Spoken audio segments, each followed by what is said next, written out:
একাত্তরের চেতনা ব্যবসার মতো জুলাই ব্যবসা হতে দেয়া হবে না। ধর্মভিত্তিক রাজনৈতিক ব্যবসাও প্রতিহত করা হবে। আর দেশের স্বার্থ রক্ষার জন্য সব বিভেদ ভুলে বিএনপির সকল নেতাকর্মীকে এক হয়ে জনগণের জন্য কাজ করতে হবে। কুমিল্লা দক্ষিণ জেলা বিএনপির সম্মেলনে এসব কথা বলেছেন দলটির ভারপ্রাপ্ত চেয়ারম্যান তারেক রহমান সহ অন্যান্য নেতারা।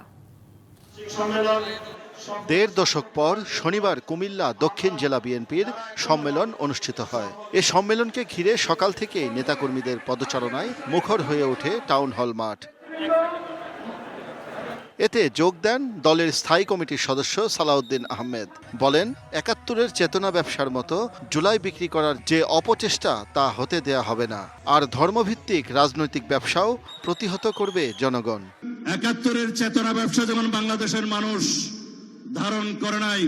আমি বুঝি নির্মাণের শিল্প, সালাম স্টিল বোঝে ডিউরেবিলিটি। সালাম স্টিল, মোস্ট ডিউরেবল স্টিল। জুলাইয়ের চেতনাও যেন কেউ বিক্রি না করে এই আহ্বানও জানাই। ইসলাম কোন রাজনীতির বাক্স নয়।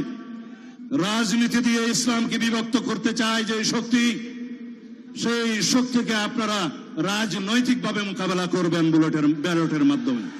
সম্মেলনে ভার্চুয়ালি যুক্ত হয়ে দলটির ভারপ্রাপ্ত চেয়ারম্যান তারেক রহমান প্রধান অতিথির বক্তব্যে বলেন, সবার আগে দেশের স্বার্থ, আর যেখানেই বাংলাদেশের স্বার্থ সেখানেই বিএনপি।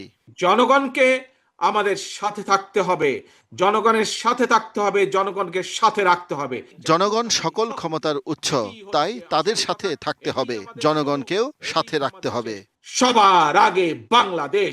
কাজেই আজ আমাদের এই সম্মেলনের লক্ষ্য সবার আগে বাংলাদেশ, ঐক্য, জনগণ, দেশ গঠন। জনগণের সমর্থন পেতে সব ভেদাভেদ ভুলে এক হয়ে কাজ করতে নেতাকর্মীদের নির্দেশ দেন তারেক রহমান। বিএনপির প্রতিটি নেতাকর্মী আজ থেকে আমরা সকল ভেদাভেদ ভুলে আমরা আজকে ঐক্যবদ্ধ হতে হবে। শাহ ইমন, ডিবিসি নিউজ, ঢাকা।